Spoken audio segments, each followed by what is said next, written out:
Welcome बिरादरी। मेरे television line पे ज्वाइन किया सीनियर रहनुमा है पाकिस्तान मुस्लिम लीग नून के कराची के प्रेसिडेंट है मोहतरम जनाब सलमान खान साहब मेरे साथ हैं। सलमान खान, मैं आपको वेलकम करता हूं अपने शो में। थैंक यू मेरे साहब। आज जिस तरह एक कठिन मरहला था, 5 साल दौर हमने इस मुल्क के अंदर देखा, महंगाई, बेरोज़गारी, वोट ऑफ नो कॉन्फिडेंस, 9 मई, आज बड़ा पीसफुली जिस तरह वज़ीर आज़म ने खिताब भी किया, आपको पता है कि हमारे इदारों के ऊपर भी हमले किए गए, डिफ़ॉल्ट का भी ख़तरा था। ये सारी चीज़ें अब जो है ना हम आगे बढ़ रहे हैं, क्योंकि रात 12 बजे तक या 12 बजे के बाद ही असेंबली डिज़ोल्व हो जाएगी। समरी भेज दी गई है प्रेसिडेंट साहब को, क्या कहेंगे? मीर साहब, आपको पता है ये बड़ा एक मुश्किल मरहला था। 11 अप्रैल 2022 को जब ये हुकूमत आई तो वो वाकई ऐसा था कि या सियासत बचाएं या रियासत बचाएं। कठिन तरीन फैसले थे जो पिछली हुकूमत का एक एक्सेस बैगेज था। IMF के साथ जो वादे किए पूरे नहीं किए, जाते जाते पैसे उल्टा कम कर गए, जितने वादा किया था पूरा नहीं किया।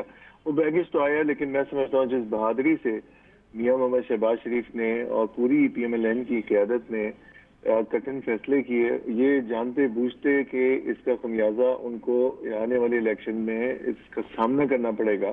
और हमारी कौम बिल्कुल ये यकीन रखती है और ये गयूर कौम है और उनके बाखबर कौम है। मीडिया के थ्रू उनको इल्म है कि किसका क्या डर्टी लॉन्ड्री थी, किसकी क्या गलतियां थी, क्या खमियाजा किसको भुगतना पड़ा। लेकिन मैं समझता हूँ कि आज जाते वक्त शहबाज शरीफ साहब की जो करियर में जो स्टार्स लगे हैं उसमें एक सबसे बड़ा स्टार ये है कि IMF की डील का क्लोजर, जो कि फाइनेंस के बड़े बड़े पंडित इस वक्त ये कह रहे थे कि ये होना बहुत नामुमकिन है।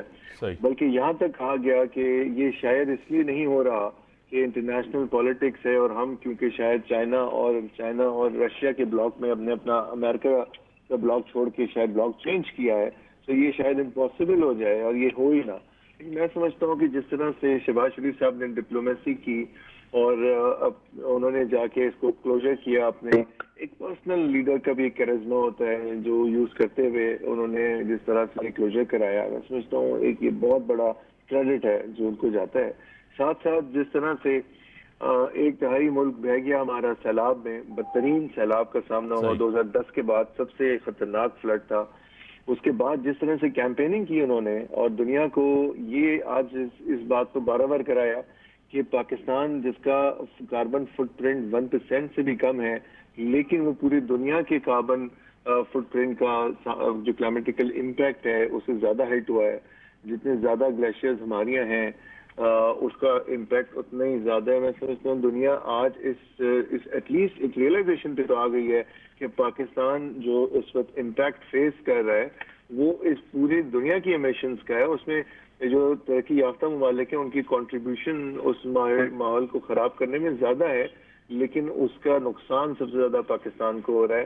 तो ये जो फंड स्टैब्लिश हुआ है, ये रियलाइजेशन UN प्लेटफॉर्म पे ये आज से अनप्रेसिडेंटेड है। इससे पहले किसी पाकिस्तानी लीडर ने इस मुकदमे को इस तरह से प्रेजेंट नहीं किया जिस तरह से शहबाज साहब ने किया है। उसके साथ साथ जो यूथ के लिए जो लोन्स दोबारा से इफेक्टिवली स्टार्ट हुए, जो लैपटॉप स्कीम्स हुई हैं, और इसके साथ साथ कई नए प्रोजेक्ट के संग मील आपने देखा रखा गया है। तो मैं समझता हूँ कम से कम वक्त में जितनी बेहतरीन परफॉर्मेंस शहबाज साहब ने दिखाई है ये अनप्रेसिडेंटेड है। और इंशाल्लाह हम एज अ कौम, एज अ नेशन दुआ करते हैं कि आने वाले दिनों में अल्लाह ताला उनको और मौका दे इस कौम की खिदमत का और इस मुल्क की सर्विस का, और हमें और ज़्यादा अच्छे प्रोजेक्ट्स मिले, अच्छे फैसले, अच्छी पॉलिसीज मिले आने वाले दिनों में। सर, आपको पता है कि डिजिटल सेंसस के बाद इलेक्शन को डिले होना है, मतलब कन्फ्यूजन है मुल्क के अंदर। अभी भी बहुत से नाम आ रहे हैं कि किसको वज़ीर आज़म बनना है, लेकिन अब इलेक्शन तो 3 महीने से ज़्यादा चले गए हैं। आइन इजाज़त देता है 3 महीने के अंदर इलेक्शन, क्या कहेंगे?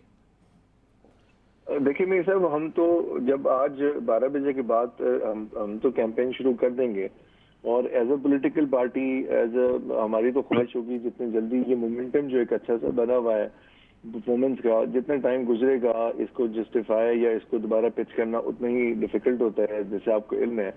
तो हमारी तो ख्वाहिश है जितनी जल्दी हो जाए।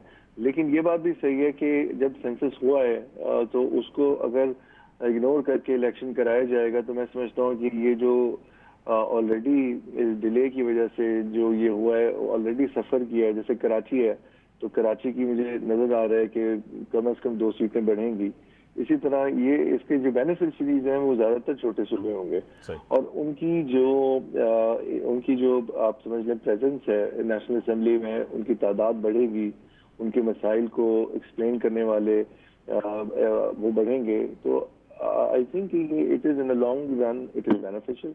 हाउएवर जितना कट शॉर्ट हो सके हम पॉलिटिकल पार्टीज के लिए, तो हमारी तो ये ख्वाहिश है कि जितना कम हो सके ये पीरियड, जितनी जल्दी हम कैंपेन का जो प्रोसेस है वो पीरियड है वो कम से कम हो, ताकि हम जल्दी इसको रैप अप करें। और पाकिस्तान को भी इससे ज़रूरत है कंसिस्टेंसी की। जाहिर है केयर टेकर गवर्नमेंट की एक लिमिटेशंस होती हैं पॉलिसी के ऊपर, इसी तरह IMF के साथ जो वादे होते हैं, तो जाहिर है केयर टेकर सेटअप के साथ उसको long term agreement sign normally इदारे नहीं करते IMF जैसे। वो वेट करते हैं कि एक कंसिस्टेंट 5 सालाना एक 5 साल की हुकूमत आए जिसके जो मेन की डिसीजंस हैं वो उसके साथ बैठ के किए जाए। तो हमारी तो ख्वाहिश है कि इस IMF के साथ दोबारा से हम एक दफ़ा फिर अवामी नुमाइंदे आए और वो कठिन फैसले जो मजीद करने हैं वो करें, ताकि पाकिस्तान पे इसका इम्पैक्ट कम से कम हो और जो नुकसान ऑलरेडी हो चुका है और वो मजीद उससे बढ़े नहीं। और जो ये कंसिस्टेंसी है वो बहुत ज़रूरी है कि IMF के साथ जो भी मुआहिदा हुआ है इसकी इम्प्लीमेंटेशन उतनी ही इम्पोर्टेंट है।